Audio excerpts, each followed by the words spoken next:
iKores monitor ya? Dari tadi juga monitor, Ustaz. Lanjut. Ini bisa didakwahi ini. Iya. Kirain lagi ada itu kelas. Oke. Udah beres dong? Udah beres. Nanti kalau mau masuk aja. Ya gitu, Edihon.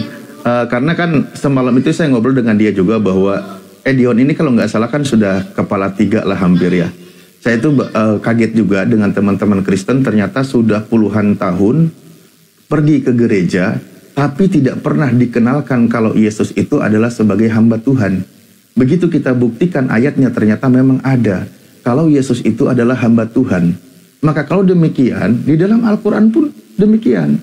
Dia berkata, Bismillahirrahmanirrahim, Qala inni abdullahi ataniyal kitaba wa ja'alani nabiyya. Dia itu seorang hamba Allah, hamba Tuhan. Dia diberikan Alkitab yaitu Injil, dia dijadikan seorang nabi. Nah, untuk teman-teman Kristen, bahkan Yesus diseru oleh Tuhannya sebagai hambaku. Lihatlah, itulah hambaku yang kupilih, yang kukasihi, yang kepadanya jiwaku berkenan. Hamba Tuhan juga ternyata. Aku akan menaruh ruhku ke atasnya. Maksudnya apa? Firman Tuhan, pengajaran dari Tuhan.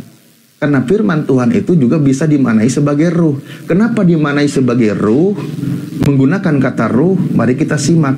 Ketika ruh dalam diri manusia, ya ruh biologis itu menghidupkan jasad manusia, tetapi firman Tuhan itu menghidupkan nurani manusia yang selama ini mati. Karena apa? Mengikuti pengajaran-pengajaran sesat, mulai menyimpang dan sebagainya. Maksudnya di situ pengajaran dari Tuhan disebut sebagai ruh, begitu. Kalau mau coba telaah pengajaran yang diajarkan oleh Yesus. Tapi ingat sekali lagi, memang Yesus pernah bernubuat, nanti akan ada pengajar palsu, Mesias palsu, Nabi palsu, mengadakan mujizat pakai nama Yesus, itu akan menyesatkan banyak orang. Yesus sudah mewanti-wanti, waspadalah, jangan kau ikuti mereka. Nah, kalau sekarang kau sudah diingatkan, kau tetap masih di situ, yaitu pilihan Anda. Seperti kata Yesus, enyahlah daripadaku, aku tidak mengenal kalian, kalian semua pembuat kejahatan.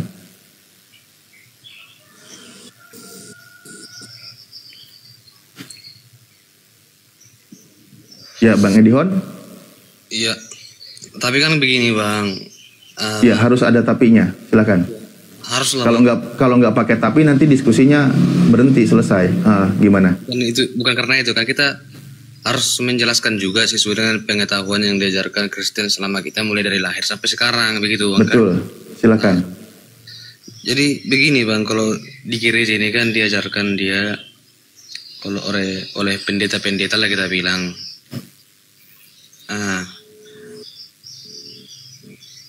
tadi Abang bilang kan Yesus itu tidak pernah mati, sementara pendeta bilang sementara di Alkitab itu juga tertulis kalau Yesus itu mati di kayu salib. Jadi dari manalah Abang menyimpulkan Yesus tidak pernah mati gitu? Ada datanya Bang? Yesus itu belum mati, bukan tidak pernah mati. Dia terangkat ke langit tanpa melalui kematian, karena belum saatnya dia mati. Di mana datanya? Bukankah juga Yesus berkata harus digenapi apa yang tertulis tentang Yesus? Ketika dia berkata seperti itu, di mana yang harus digenapi? Di dalam perjanjian lama.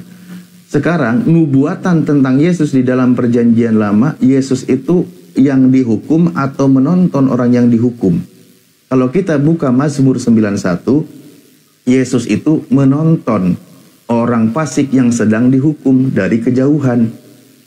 Bukan orang yang dihukum, dipanjangkan umurnya, diberkahi hidupnya.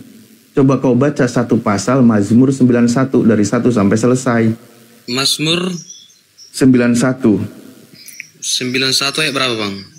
Dari 1 nomor 8 dia menontonnya. 11, 12, 13. Jangankan dia itu sampai disalib, dia terantuk batu pun Tuhan tidak rela, karena Tuhan akan mengutus malaikatnya. Dibuktikan juga ketika dia diuji oleh iblis, dan dibuktikan ketika dia berdoa di Taman Getsemani. Ketika dia ketakutan, dia berdoa, langsung Tuhan mengutus malaikatnya turun memberikan kekuatan kepada Yesus. Dari Mazmur 91 ayat 1 sampai berapa Bang? Sampai akhir. Di akhirnya di situ dikatakan dia dipanjangkan umurnya. Kok panjang kali bang? Ya udah, mau yang di ayat 8 boleh. Engkau hanya menontonnya dengan matamu sendiri dan melihat pembalasan terhadap orang fasik. Jadi dia itu hanya melihatnya, bukan dia jadi korban penyalibannya, tapi dia melihat orang fasik yang sedang dihukum. Toh memang di dalam kitab Perjanjian Lama orang fasik menjadi pengganti dari orang benar. Itu ajaran Tuhan yang benar gitu. Bukan orang benar malah dihukum menggantikan orang fasik, itu namanya salah. Tuhan menurunkan hukum tidak mungkin salah. Ayatnya pun sangat logis. Orang fasik menjadi pengganti orang benar. Bukan orang benar digantikan orang fasik. Jadi murid-murid Yesus yang oke. Bentar, ompong bentar, jangan masuk dulu ompong. Oh ya udah lanjut. Ya biar tunggu selesai dulu Bang Edihon ya. Nah, jadi murid Yesus yang menyaksikan kematian Yesus itu bohong gitu Bang ya? Loh, bagaimana mungkin dia menyaksikan? Orang waktu ditangkap aja dia pada kabur kok. Siapa yang menyaksikan? Yang nggak ada yang menyaksikan. Satu orang yang mengkhianat itu aja Bang. Yang lainnya kan tetap mengikuti Yesus. Nggak ada. Waktu terjadi penangkapan, penyaliban, mereka semua pada kabur. Nggak ada yang menyaksikan. Murid-murid Yesus.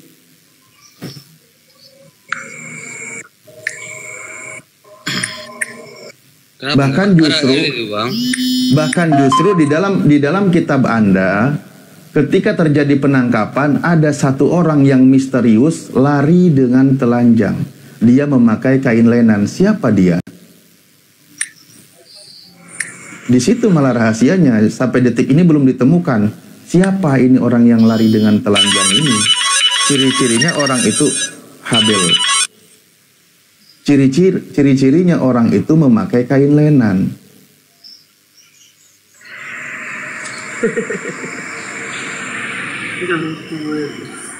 Tapi ada itu Bang, murid Yesus yang menyaksikan Yesus disalib. Ya kalau menyaksikan orang yang disalib, itu banyak nanti saksinya. Murid-murid Yesus waktu penangkapan pun mereka pada kabur. Kalau orang sudah disalib itu sudah tidak jelas lagi. Tampangnya mirip-mirip juga kan. Karena apa? Ya orang udah disiksa. Kan gitu. Maria ya kembali lagi. Ibunya Yesus. Maria Magdalena, ibunya Yesus menyaksikan juga. Selain itu Yohanes juga kan menyaksikan juga di situ Bang. Yesus disalib.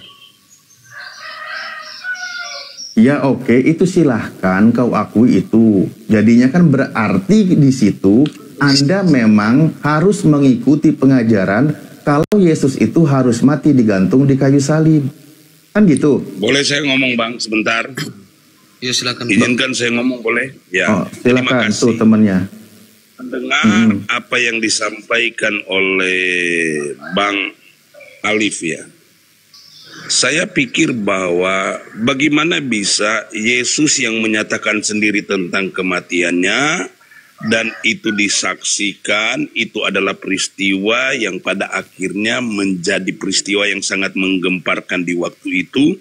Lalu pada akhirnya Abang membangun sebuah narasi yang berdasarkan kebohongan.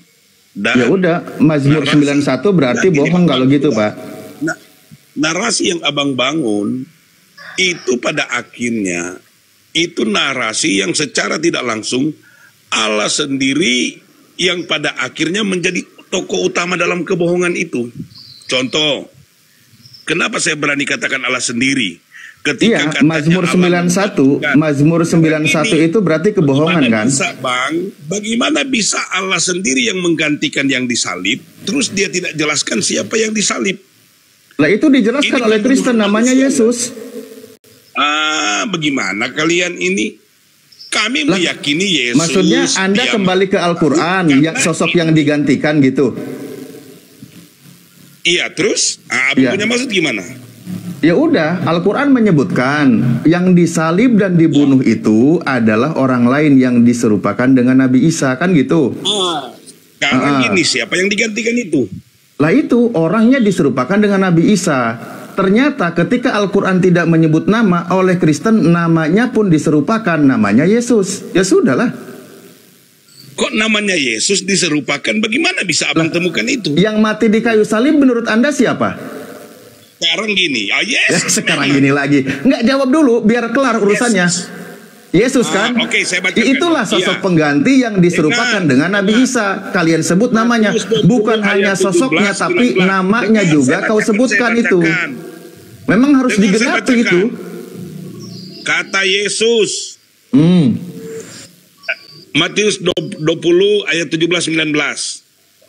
Aku pergi ke Yerusalem. Ia memanggil ke-12 muridnya tersendiri dan berkata kepada mereka di tengah jalan, sekarang kita pergi ke Yerusalem, anak manusia akan diserahkan kepada imam-imam kepala dan ahli-ahli Taurat, dan mereka akan menjatuhi dia hukuman mati, dan mereka akan menyerahkan dia kepada bangsa-bangsa yang tidak mengenal Allah, supaya ia diolok-olok, disesat dan disalibkan, dan pada hari ketiga ia akan dibangkitkan. Nah, anak Ini manusia. jelas sekali. Yesus kan? Terus? Ya, emangnya anak Dia manusia sendiri cuma yang Yesus? berkata, Emangnya anak banyak manusia sekali cuma Yesus? kebenaran bicara tentang Yesus, abangku.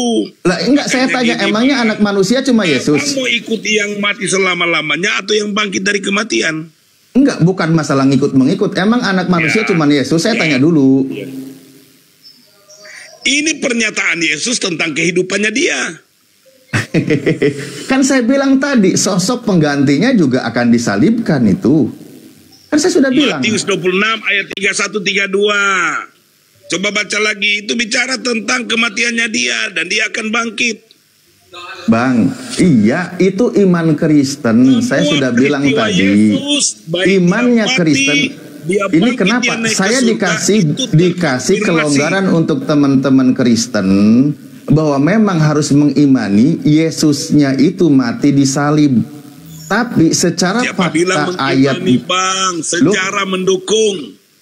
ya sudah, iya, ya silahkan. Tapi itulah sosok pengganti dari yang sebenarnya. Di dalam kitab Amsal juga dijelaskan orang yang sebenarnya fasik siapa, menjadi Bang? pengganti orang benar. Kan gitu. Orang fasik itu menjadi pengganti orang benar. Di dalam Mazmur 91 tadi juga dikatakan bahwa dia itu hanya menontonnya dari kejauhan. Kalau Kristen kan harus mati di kayu salib Yesus itu. Sekarang pertanyaannya, siapa yang ingin sekali Yesus mati, dibunuh? Iblis.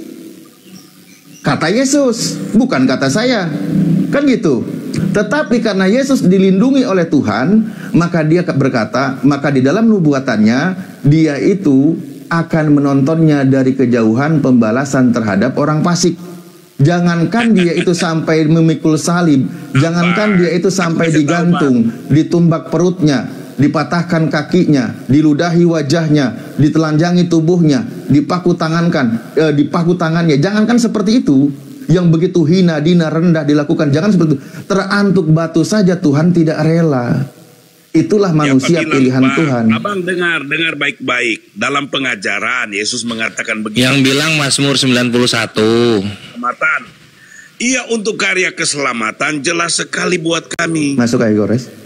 Dia mati. Enggak, lanjutin aja. Agar supaya setiap orang menyadari bahwa sorga di dalam kekristenan diteladani. Makanya memang kalau kita bicara keselamatan, iya abang, karena kan ini bicara tentang kehidupan di balik kematian. Ayo, ya ini proses kematiannya dulu. Dengar, semua kita beragama karena kepentingan yang paling utama adalah apa? Kehidupan di balik kematian. Kehidupan di balik kematian. Kalau tidak ada kehidupan di balik kematian, abang, kalau tidak ada kehidupan di balik kematian, mau kita mau nggak percaya apapun, mati nggak ada cerita. Apa hubungannya dengan penyaliban ini?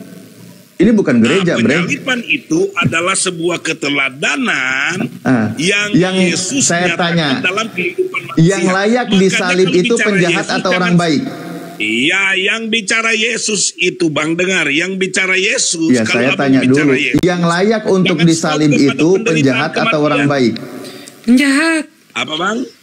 Yang layak untuk disalib itu penjahat atau orang baik? Pilatus berkata, aku tidak pernah menemukan kesalahan. Ya udah. Yesus itu disalib, abang dengar. Yesus itu disalib karena alasan utama dia menyamakan dirinya dengan Allah. Dia jahat atau tidak? Iya. Menyamakan dirinya dengan Allah, kenapa? Iya, jadinya dia jahat atau tidak? Saya tanya. Itu alasan orang Yahudi. Iya, saya tanya. Yesus ini jahat atau tidak? Menjadi kutuk karena kematian itu memang kutuk. Ini langsung tiba-tiba otomatis bunyi nerol nggak ada remnya. Iya, kesimpulannya Yesus itu bersalah atau tidak, jahat atau tidak? Yesus itu dia baik, dia mengasihi. Orang baik boleh nggak disalib orang baik? Untuk karya keselamatan. Iya, mulai muter. Saya tanya, orang baik, orang benar itu boleh nggak disalib? Ya nggak boleh kalau dia nggak boleh. Nah, berarti tidak boleh disalib selaras dengan firman Tuhan di dalam nubuatannya, kan gitu? Karya keselamatan, Bang. Kenapa jadi keselamatan? Ya, hukumnya aja tidak boleh barusan. Kenapa jadi tiba-tiba disebut keselamatan? Justru itu adalah kecelakaan. Itu kabar buruk. Tuh, kalau mau ikut maunya kita. Loh, saya tanya deh, pembunuhan terhadap Yesus itu kabar baik atau kabar buruk? Pembunuhan.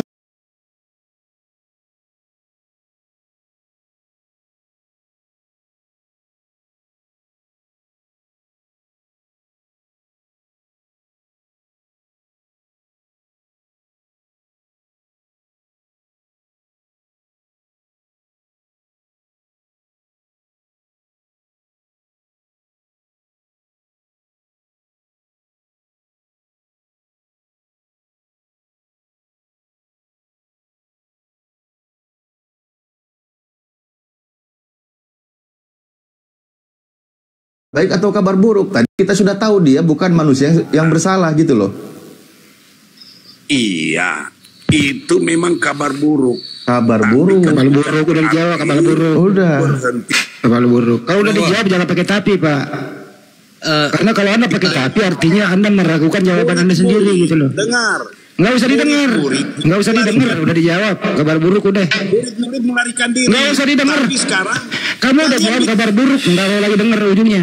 Nggak perlu. Nggak perlu dengerin ujungnya. Kalau udah ngomong kabar buruk udah selesai. Lanjut, Ustaz. Oke, baik. Jadi sebenarnya makanya teman-teman Kristen itu ya, ketika membahas tentang Yesus yang katanya dia mengambil kata Injil yang dimaknai sebagai kabar baik, faktanya ternyata kabar buruk tentang Yesus. Tapi merujuk kepada Al-Quran, penggenapan nubuatan tadi di dalam perjanjian lama, dia itu tidak sampai dibunuh, dia itu tidak sampai disiksa. Jangankan disiksa, terantuk batu saja Tuhan tidak rela, akan memerintahkan malaikatnya untuk menyelamatkannya. Dia selamat, dipanjangkan umurnya, dia hanya melihat pembalasan atas orang fasik. Itu kabar baik. Al-Quran menyebutkan dia tidak dibunuh dan tidak disalib, tetapi diangkat. Berarti yang memberitakan kabar baik tentang Yesus, Al-Quran, bukan Bible. Sementara orang Kristen tadi memberitakan kabar buruk tentang Yesus. Makanya itulah sosok penggantinya. Gitu, Edihon.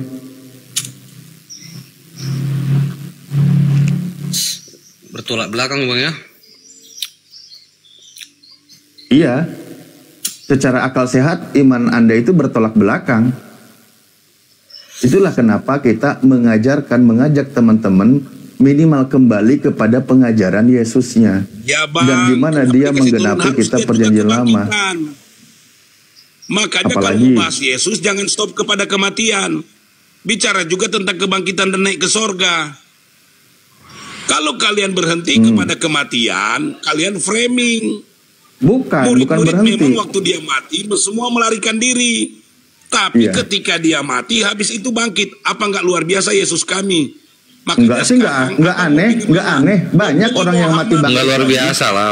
Orang cuma 3 hari. Kabur itu namanya kalau cuma 3 hari. Ini kebanggaan kami. Daripada kalian ikut Muhammad mati nggak bangkit, ayo. Ya namanya pahlawan pasti masuknya terakhir dong. Kalau di awal-awal kabur namanya. Ya Maria aja nggak bangkit.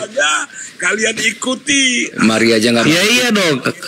Karena kalau misalnya kita berbicara pengorbanan, kalau misalnya kita berbicara penyerahan diri, maka Nabi kami itu yang paling konsisten gitu. nggak kabur di awal. Lu bayangin, gini ya, soalnya Afan ya, ini aku masuk ya, karena harus ada yang dikasih tahu di sini untuk kawan-kawan Kristen. Perhatikan di sini logikanya. Kalau memang benar Yesus itu mati dan bangkit untuk menebus dosa, kenapa dia hanya 3 hari gitu loh? Kenapa dia hanya 3 hari di alam maut? Ini kan bukannya menandakan kepengecutan, bukannya menandakan pengecut ini. Coba dipikirin. Dosa berzina di dalam perjanjian lama itu mati kekal selamanya. Dosa membunuh di dalam perjanjian lama itu mati kekal selamanya. Tapi Yesus cuma 3 hari. Ini artinya kan dia nggak kuat untuk menebus dosa, kan dia nggak kuat, itu namanya. Ikut Yesus, surganya diteladani. Itu nggak kuat namanya, itu pengecut namanya. Surganya Lebih mulia domba-domba dan kambing-kambing dan juga lembu di perjanjian lama yang mati kekal selamanya konsisten daripada Tuhan turun cuma 3 hari lalu kemudian dia kabur ke langit. Itu kenyataannya, Bre. Karena gini, kalau nggak salah Paulus pernah berkata 1 hari di sorga itu sama dengan 5.000 tahun, sama dengan 1.000 tahun di bumi. Sekarang ketika Yesus di dunia orang mati, dia cuma 3 hari, kita 3 hari dibagi 1.000 berapa? 0,003 detik. Cuma 0,003 detik di sana. Ini artinya apa? Tuhannya Kristen pengecut. Tuhannya Kristen. Itu kenyataan, Tuhannya Kristen pengecut. Dia cuma 3 hari terus kabur dia ke langit. kami bangga. Gitu, Bre. Jangan sakit hati, ini kenyataan. Tuhannya Kristen pengecut. Daripada kalian, Karena cuma 3 hari, bukan daripada. Apa yang lebih rendah dari Tuhan yang pengecut? Apa yang lebih rendah coba? datang sama Yesus. Apa yang lebih rendah dari Tuhan yang pengecut? Bukan saya. Kalau abang habis Nggak bisa jawab kan? sama Tuhan Yesus, Itulah kenyataannya, Bre. Wah, langsung dibawa pada keluar, penghujat pada keluar. Oh, 2 roh. Wah, Islam begini begitu. Wah. ini apa? Panasan sama Kores. Panas. Yesus Jadi itu ya kawan-kawan ya. untuk bunuh bangsa. Yang kalian harus pelajari gitu ya.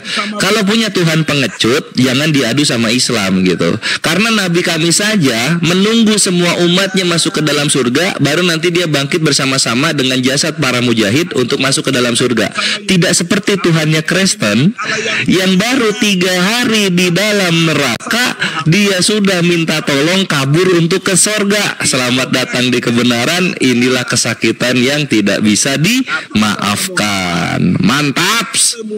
Nyata ini, Bre. Kalian lemah, perlu ditolong. Biarin sampai. Bukan Tuhan kalian yang minta ditolong. 1 Korintus 6 nomor 14. Allah lah yang membangkitkan Tuhan. Nah gitu tuh. Itu yang kejadian, Bre. Dia yang punya sorga kekal. Kalian yang punya sorga ya seenggaknya ketika bangkit nih ya, ketika mau kabur ke sorga nih ya. Ini kan suara gua kan lancar ya, gagah. Ketika lu mau bangkit ke sorga nih si Yesus gitu, seenggaknya yang percaya dia Tuhan diajak ke sorga seenggak-enggaknya. Tapi kan gak ada sama sekali, Bre. Gak ada sama sekali yang dibawa ke sorga. Ini artinya apa, Ototua? Ini mohon maaf ya. Ini artinya Tuhannya kalian itu Tuhan palsu. Tuhan palsu Tuhannya kalian itu. Karena apa? Buktinya nggak ada satupun orang Kristen yang nyembah Yesus sebagai Tuhan sudah ke sorga. Belum ada, Bre. Jangan sakit hati. Ini kenyataannya. Jangan di-mute, jangan di-kick ya. Biarin ketutup. Iya, biarin aja gitu supaya nanti keluarganya dengar ya. Ini untuk orang-orang yang ada di belakang Oto, di rumahnya Oto dan tetangga-tetangganya Oto. Ini gua kasih tahu kalau kalian Kristen dan kalian mendukung Oto, fakta yang nyata ya. Jangan sakit hati. Fakta yang nyata, Tuhan kalian itu pengecut. Dan terbukti pengecutnya ini membuat tidak ada satupun orang Kristen dari tahun 1 sampai 2025 yang sudah ada di sorga sekarang. Itu kenyataannya, Bre. Terima itu kenyataannya ya. Ini untuk orang-orang yang lagi dilapok sama Oto tua atau apa tetangga-tetangganya yang lagi dengar bareng-bareng ya. Terima ini kenyataannya. Gitu. Kalau mau bukti yang lebih gampang, lihatlah di Indonesia, gitu kan? Lihatlah di Indonesia. Kalian kalau mau cari rezeki, cari nafkah, kalian kemana? Ke tanahnya orang-orang Muslim. Di mana itu? Di Jawa, Bre itu. Itu udah apa? Itu udah kenyataan bahwa Tuhan kalian itu memang bukan Tuhan yang asli, Tuhan palsu. Gitu loh. Tuhan palsu Tuhan kalian itu. Karena kalau memang Tuhan kalian benar ya harusnya ketika kalian mati harusnya udah ada di sorga. Jangan kalian deh 2025 kejauhan. Kalian lihat dulu itu Petrus sampai Matius sampai Paulus, ada nggak yang udah di sorga? Ada nggak? Nggak ada. Nggak ada otot tua. Udah jelas-jelas artinya apa? Yesus yang lu sembah itu Tuhan palsu. Dia manusia baik memang. Dia manusia baik gitu ya. Karena omongan-omongannya adalah yang benar dikit-dikit. Tapi Tuhannya Tuhan palsu. Ketuhannya Tuhan palsu itu. Sakit memang kenyataannya, sakit memang kenyataannya. Jangan turun Oto. Ini gue lagi menginjili kampung lu. Lu kan ini kalau lagi ngomong-ngomong gini kan tetangga denger kan? Ya nggak? Tetangga denger. Terus siapa lagi yang denger? Orang-orang lu di Lapok denger, istri lu denger kan? Ini gue injili semua di sana. Gue injili langsung semua di sana. Gitu. Lu harus tahu itu ya. Untuk sekeluarganya Oto tua dan juga teman-temannya Oto tua yang lagi denger ya. Jangan sakit hati, kasihilah musuhmu. Tuhan kalian palsu. Buktinya tidak ada satupun orang Kristen yang sudah di sorga. Jangan dibilang suatu kebanggaan ketika dia bangkit lagi gitu. Kenapa bukan suatu kebanggaan? Karena dia cuma 3 hari. Cuma 3 hari. 3 hari. Apa ini yang mau dibanggain dari 3 hari? Apa yang mau bisa dibayar? Coba kalian pakai logika ya. Ini tetangganya Oto di sana. Lu punya utang 10 juta, terus lu bayar 30.000. Bukannya lunas, lu malah ditampar sama yang ngasih utang. Gitu bre. Kenapa kamu tidak tolong tamumu? Wah itu, kenapa tidak ditolong? Ya lihat aja yang ditolong aja begini bentuknya, coba gagal kemana-mana. Yang ditolong aja kayak begini Oto, coba. Yesus yang diandalkan orang Kristen ketika sudah ditolong dia ya, dia di sorga sekarang katanya. Mana orang Kristen yang nyembah dia di sorga? Ada nggak? Ada nggak? Nggak ada anjir. Jadi ngapain lu bangga-banggain sesuatu seorang pengecut yang kalah dalam berperang? Ngapain lu bangga-banggain anjir lah? Ngapain lu bangga-banggain? Tuhan kok pengecut gitu loh. Coba dipikir atau Tuhan kok pengecut gitu. Yang namanya dosa kan mati kekal selamanya. Dia cuma bayar 3 hari, ya nggak lunas. Kita kalau pakai logika yang nggak lunas gitu. Ya nggak? Karena batu hapus dosa. Iya gitu kan, otot tua nggak lunas gitu. Itu Tuhannya namanya Tuhan pengecut gitu kan. Sekarang dia lari menghapus dosa. Apa dosa yang dihapus dari Kristen apa? Kalian masih di penjara. Koruptor tertinggi di Indonesia Kristen semua kebanyakan. Koruptor tertinggi di Indonesia Kristen semua kebanyakan. Pemuka agama kalian melakukan pemerkosaan. Korban-korban yang diperkosanya dibunuh. Gitu kan? Apa yang ditebus? Apa yang ditebus gua tanya? Nggak ada. Gitu kan?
di bumi, dari realita bagaimana Kristen di Amerika, di Eropa dan Afrika hancur semua.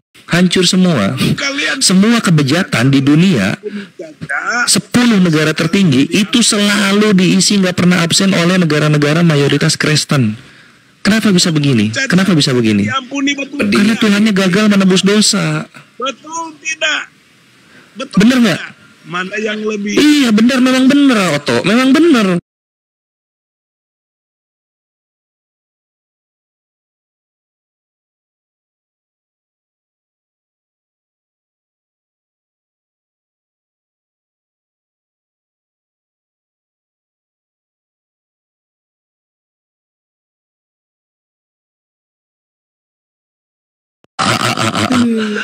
Coba dipikirlah untuk orang-orang Kristen yang mendukung Oto tua di atas. Coba lu pikir gitu loh. Coba lu pikir.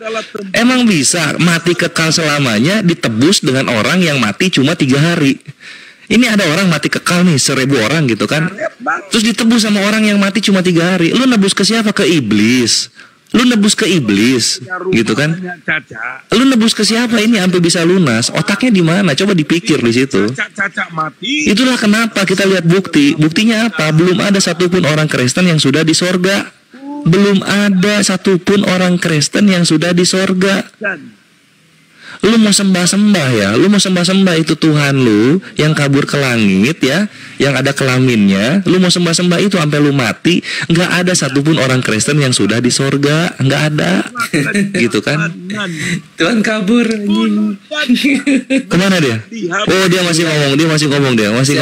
Kita ngomong-ngomong lagi aja gitu. Gitu.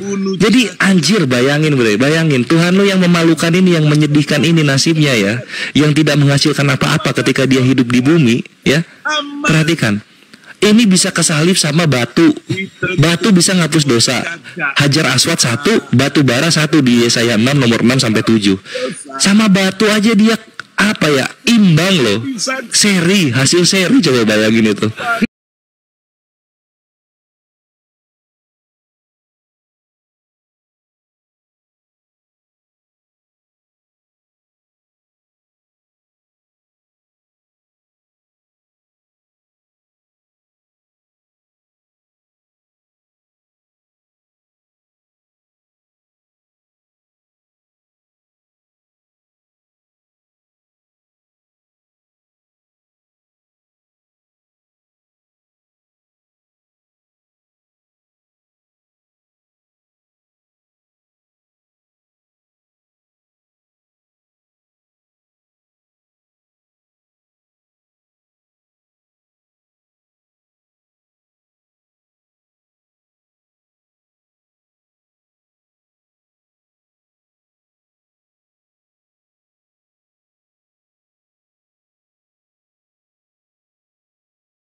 Menangnya di mana?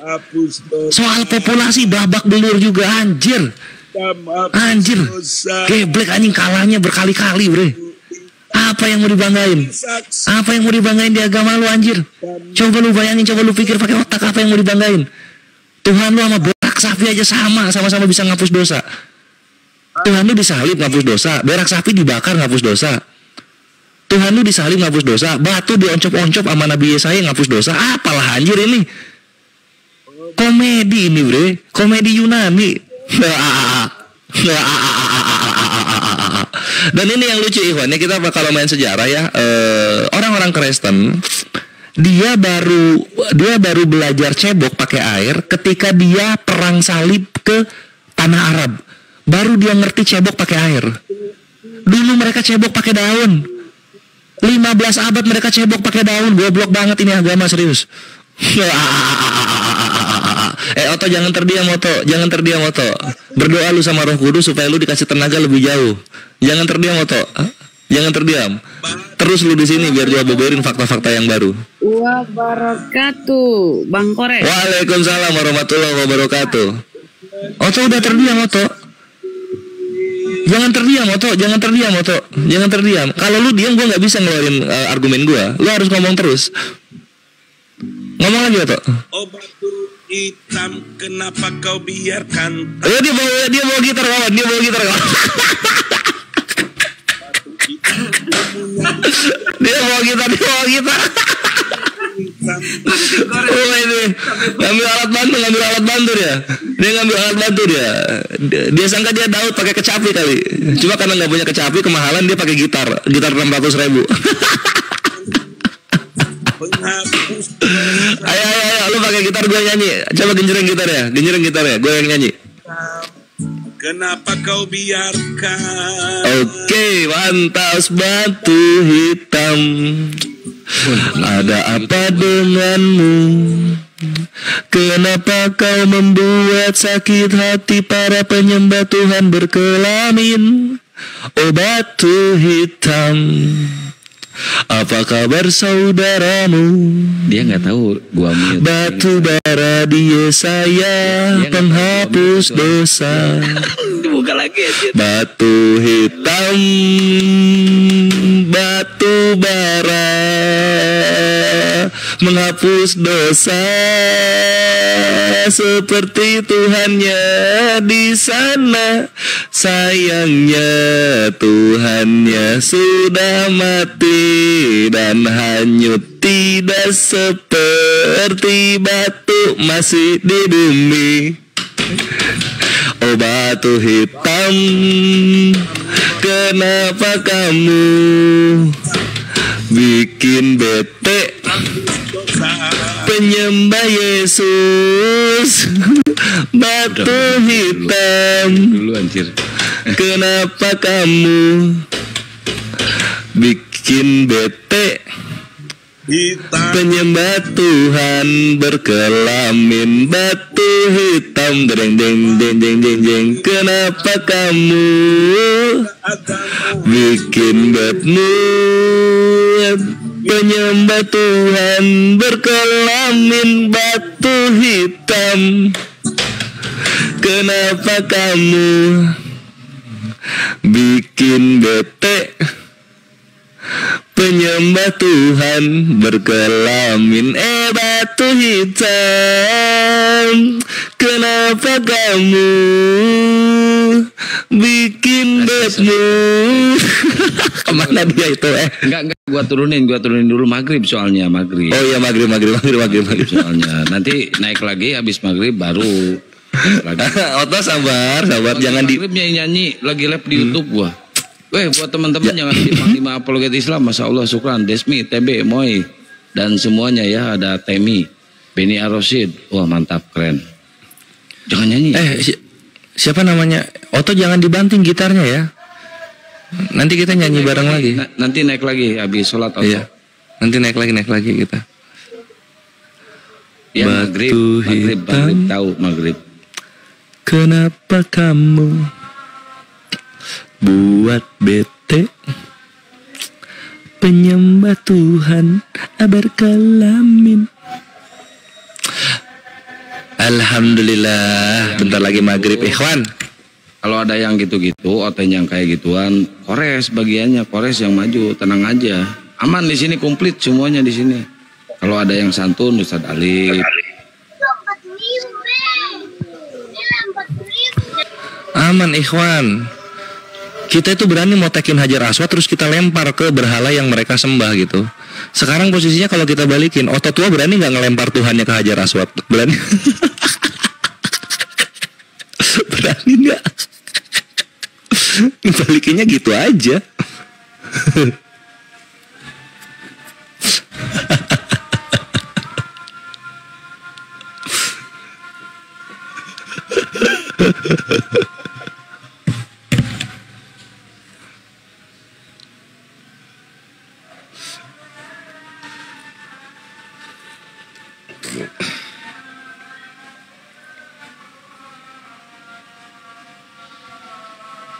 Woi,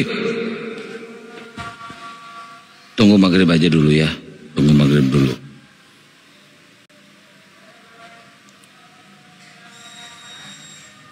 Tab-tab layarnya digaspol guys, ini kan penonton tadi hampir 4K ya, tapi tab-tab layarnya masih segini aja nggak jalan deh.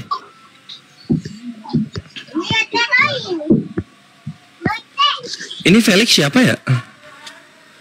Ustadz Felix itu. Oh, Ustadz Felix. Assalamualaikum, Kores. Salam kenal ya. Waalaikumsalam warahmatullah. Yang mana ya? Apa aku lupa. Jarang sama di atas Komal masalahnya Bang Kores. Oh. Naikin aja hotelnya. Kita yang di Makassar yang sudah sholat maghrib.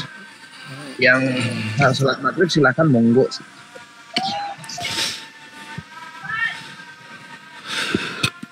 Kasihan Iran kena bantai Israel. Perasaan ini deh hancur itu Tel Aviv. Wah dia nggak update ya. Ini udah serangan kedua loh. Hujan misil di sana. Netanyahu minta tolong dunia untuk menghentikan Iran. Halu nih satu nih Gabriel.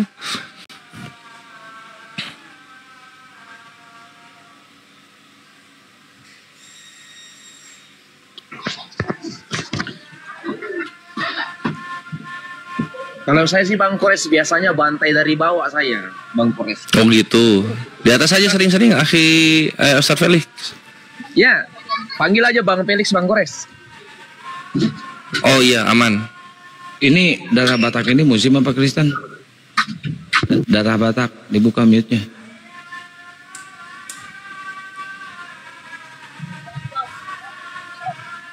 Darah Batak. Ya, halo Bang. Dari gereja Bang. Pos.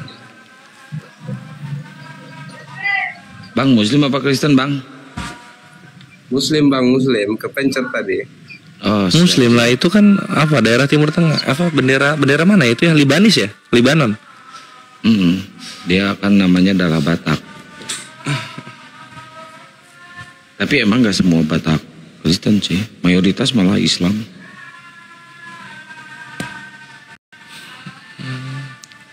Kalau Yaman gue nggak tahu deh kalau Yaman.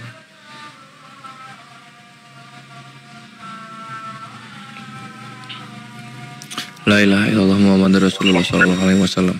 Jadi tadi pagi Ikhwan ini gue updatein ke kalian ya. Jadi tadi pagi itu udah serangan misil yang kedua dari Teheran gitu, dari Iran ke Israel gitu kan. Dan di situ siapa nama perdana menterinya si Yahoo.com itu minta tolong ke dunia untuk di stop itu Irannya gitu, jangan gitu dong katanya. Kayak gitu. Nah terus di siang-siangnya update ini Presiden Amerika Donald Trump, dia bilang gini, kita tahu loh presidennya Iran sembunyinya di mana gitu. Cuma kita tahan-tahan aja, takutnya nanti ada jatuh sipil lebih banyak lagi di Israel gitu. Tapi kita kesabarannya tipis gitu dibilang. Framing enggak, berita beneran. Bacalah berita. Muslim apa Kristen, Bang? Pak Levi. Ya. Ya. Kalau Pak Levi Muslim ini? Ya, 2 kali minta naik dia. Ada apa? Nah, jadi gini Bang, saya mau. Ini boleh nanya nggak Bang ini? Ada sesi tanya jawab nggak nih? Ini debat lintas agama, Bang. Debat lintas agama. Kirain tadi bahas politik Bang. Enggak, kita nggak bahas politik. Enggak, ini debat lintas agama Bang. Debat lintas agama ini ya. Nah gini Bang nih. Ini kan, ini abang-abang ini kan suka debat gini ya. Suka debat agama ya. Udah kelaparan Iran. Kalau kelaparan kenapa Israel minta remis? Minta gencatan senjata? Kan Irannya kelaparan. Hajar balik aja. Ya Bang Levi kenapa? Jadi begini Bang, saya suka ngelihat kalau buka live TikTok ini, emang suka. Suaranya dikerasin Bang, suaranya dikerasin.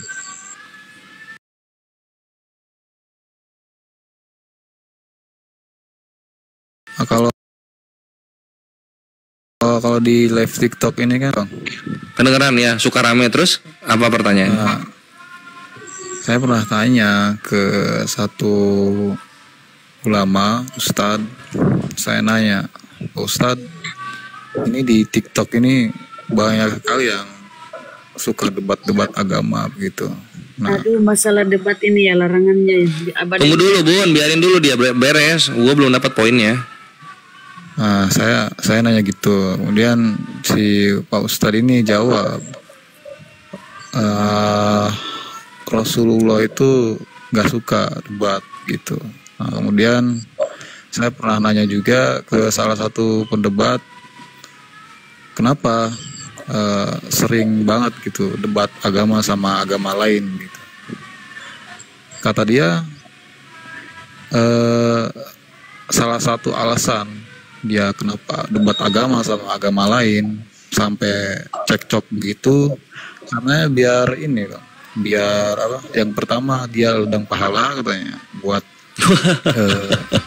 buat apa? Buat masukin orang Islam katanya, buat mualafin orang katanya. Terus yang kemudian ngasih paham katanya.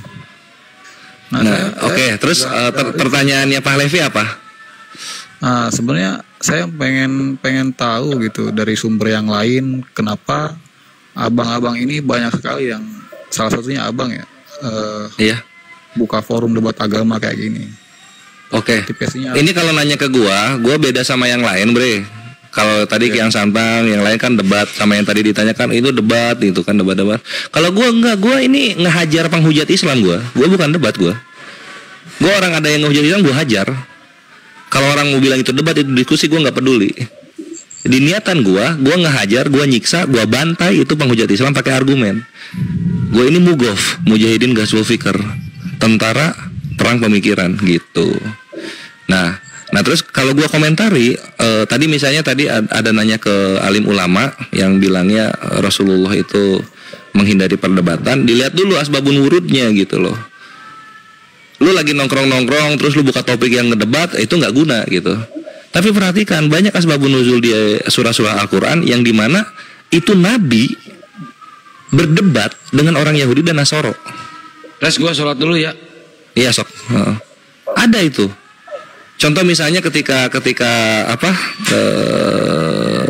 Allah mengkisahkan mengenai perkara Nabi Isra Mi'raj gitu kan. Itu kan di dalam asbabun nuzulnya ada perdebatan antara Nabi dan orang kafir Quraisy.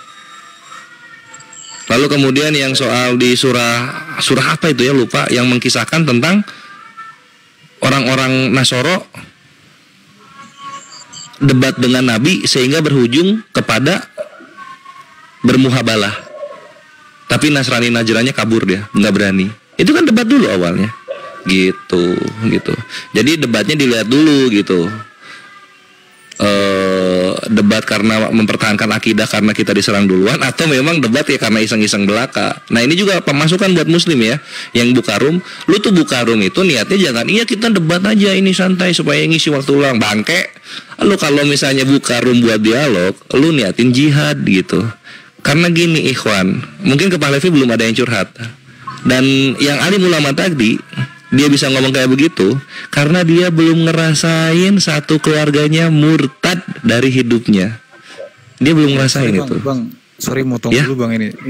Boleh. Maksudnya apa ini? Katanya saya oten ini. Maksudnya apa ini? Enggak, emang apa? Ini kan negara demokrasi, jadi orang komen apa aja biarin aja. Katanya nyamar itu maksudnya? Enggak, apa namanya? Kayaknya baru masuk room deh. Jangan fokus ke yang di bawah. Jangan fokus ke yang di bawah, ngobrol sama yang di atas aja. Iya, sorry Bang. Gitu. Ya di bawah biarin aja gitu. Karena mereka ini yang di bawah ini tentara-tentara Allah ini. Mereka ini siap untuk mengorbankan jiwa, raga, hartanya demi menegakkan apa yang dia cintai, yaitu agamanya gitu. Jadi kalau ada yang terkesan lu tuh muslim, nggak perlu lu nanya kayak gini. Nah, mereka di situ langsung curiga gitu. Karena apa? Karena saking cintanya dia dengan imannya. Ya, lanjutin lagi Felix yang banyak. Aku maghrib dulu ya. Ya, berbicara tentang Israel tadi, saya awali dari itu ya. Itu adalah sebuah nubuatan bagi pendapat saya yang pernah saya ngaji. Karena sebuah hadis mengatakan ya Isa pasada ahli sam. La tasalu ta'ifatun min ummatin mansurin yuqatiluna 'alal haq hatta yaumul qiyamah. Jadi penjelasan ini nanti akan terkorelasi dengan pertanyaan Bapak tadi. Jadi di situ dikatakan Isa pasada ahlus sam. Jika penduduk bumi Sam itu hancur, maka seluruh bumi. Maka di Sam itu adalah sebuah nubuatan bahwasanya di situ akan terjadi penyerangan. Dan ya, di situ dikatakan lanjutan ayat itu, di situ mengatakan la tasalu ta'ifatun min ummatin mansurin. Akan ada sekelompok dari umatku yang akan tetap ditolong oleh Allah Subhanahu wa taala. Siapa mereka? Yuqatiluna 'alal haq, mereka yang selalu berperang di jalan Allah. Kata yuqatiluna 'alal haq di sini, makanya dua harakat berarti bermakna defensif bukan ofensif. Nah, kenyataannya selama di Sam orang Islam tidak pernah mengawali peperangan itu. Nah, yang ada adalah melawan atau berusaha mempertahankan negeri mereka. Makanya di sini dikatakan yuqatiluna 'alal haq hatta yaumul qiyamah, sampai hari kiamat. Adapun kita di penjuru dunia seperti Indonesia, kata waktu jahiduna fi sabilillah di satu, maka berjihadlah kalian di jalan Allah. Di situ berjihad, makna jihad di situ bukan bermakna secara fisik. Berdakwah pun itu adalah jihad, perjuangan. Makanya dalam Al-Quran dikatakan yu'minuna billahi wa rasulihi wa ya'muruna bil ma'ruf wa tanhauna 'anil munkar. Engkau beriman kepada Allah dan engkau mengajak manusia kepada yang ma'ruf wa tanhauna 'anil munkar, dan mencegah daripada kemungkaran. Maka Allah mengatakan wa yusari'una fil khairat, dan kerjakanlah itu, maka engkau akan menjadi orang-orang yang soleh. Jadi apa yang kami lakukan ini adalah bagian daripada perintah Allah dalam Al-Quran. Wa ya'muruna bil ma'ruf, mengajak manusia kepada kebaikan, mempertahankan tauhid kaum muslimin. Wa tanhauna 'anil munkar, mencegah daripada kemungkaran.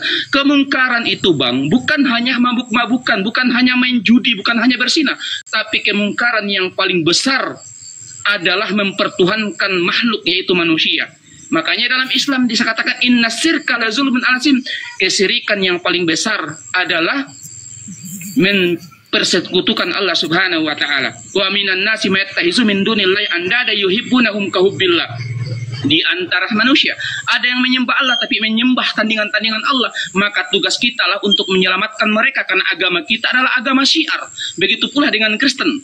Sampaikanlah, beritakanlah Injil kepada penjuru dunia, maka kita sama-sama memberitakan kebenaran itu. Biarkan audiens menilai agama mana yang paling rasional, yang masuk ke dalam akal dan mampu diterima oleh akal. Bedakan Pak debat dengan diskusi. Saya lebih cenderung mengajak lawan saya untuk diskusi.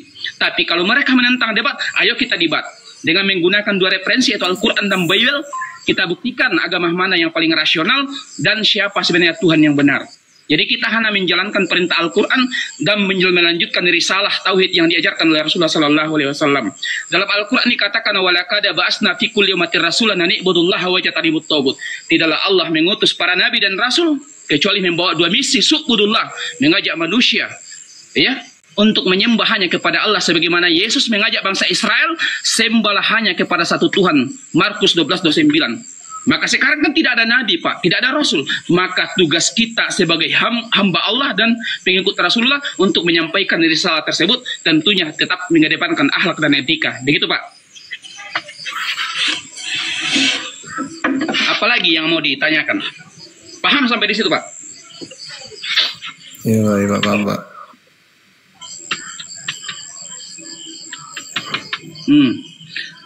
Kalau Bapak bertanya seperti itu, silakan Bapak dulu jalan-jalan ke komal-komal Kristen supaya Anda lebih paham lagi. Maksudnya begini Pak, kan saya ini orang awam ya Pak. Saya nggak terlalu buka TikTok aja, jarang. Kalau lihat yang debat-debat gini kan selewat, saya penasaran.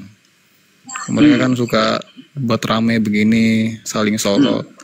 Saya kan sebagai orang awam kan suka agak ini ya Pak, bertanya-tanya. Jadi narasi gitu. Anda tadi mengatakan untuk mengislamkan orang atau memasukkan orang ke dalam Islam, itu bukan seperti itu. Karena dalam Islam diajarkan lakum dinukum waliyadin, bagimu agamamu dan bagi kami agama kami. Bahkan di kalam Al-Quran dikatakan karhafitin, tidak ada paksaan dalam memeluk agama Islam. Tugas kita hanya menyampaikan, menyeruh manusia. Adapun memaksakan itu tidak ada. Gitu Bang, jangan salah paham. Makanya ya cocoklah Bapak naik di sini bertanya. Boleh. Tapi kalau Anda sudah paham ya. Saya ini kan sebagai orang awam gitu ya Bang. Apa salahnya gitu? Salah saya di mana? Cuman bertanya doang gitu. Ya cocok. Betul. Lanjut benar. Saya Islam dari lahir loh Bang. Maksudnya gini Bang, apa baru menyimak diskusi-diskusi lintas agama begini? Baru nyimak atau udah lama? Iya, baru nyimak saya. Oh, kalau baru nyimak, jangan dulu mengambil pendapat atau kesimpulannya. Nyimak terus. Enggak, saya belum mengambil kesimpulan apa-apa. Saya mau bertanya doang, Bu. begitu. Oh, jadi gunanya Ustadz Gurunda, dengar Bang, jadi gunanya kami berada ya di komal-komal diskusi lintas agama ini untuk membentengi saudara-saudara kita dari upaya mereka memurtadkan, upaya kristenisasi. Kedua, untuk meluruskan, untuk menjawab subhat-subhat para kafir laknatullah ini. Nggak mungkin kita cuma diam duduk berpangku tangan ya sementara dia memframing, menghujat, mengedit-edit hadis. Nah itu antara lain tujuannya ya. Pak Lepi ini nggak suka sama debat, Bunda Rahma. Dia nggak suka sama debat atau gimana? Bukan dia mempertanyakan. Saya nanya gitu. Dia mempertanyakan kenapa kita ada begini, ada diskusi begini. Abang pernah nggak tujuannya? Bang, kenapa banyak yang murtad? Pernah nggak? Enggak. Saya nggak terlalu fokus ke religion, Pak. Oh ya udah, kalau gitu ngapain naik ke atas, di bawah aja Bang, nyimak Bang. Udah. Kalau nggak fokus sama religion ngapain naik ke atas?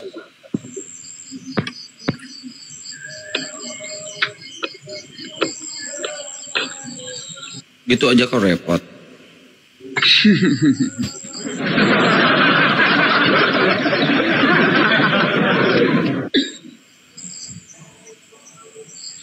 Yang belum sholat dulu ya.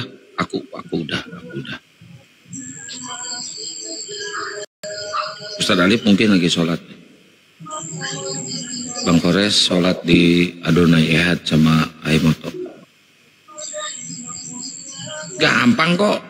Mana sih? Aduh, HP saya dicuri.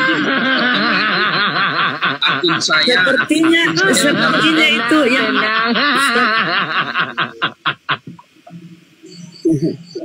sepertinya sama yang naik di komal saya semalam kan aku buka komal. Ada pula naik begitu ya, mempertanyakan kita ini kenapa ada diskusi begini. Kayaknya itu cuma beda akun. Dia maunya netral aja katanya masing-masing. Jadi ya itulah siapa tahu dia. Belum mengerti mereka keadaan Bunda Rahma. Benar, baru katanya Ustaz.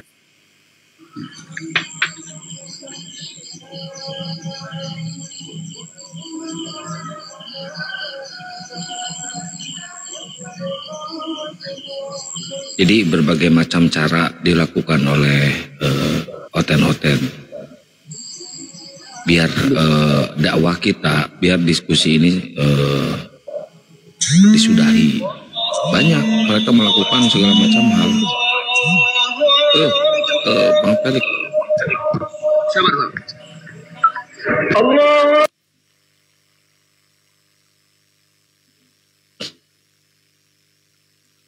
Tapi apapun perjuangan mereka untuk menghentikan kita nggak bakal berhenti.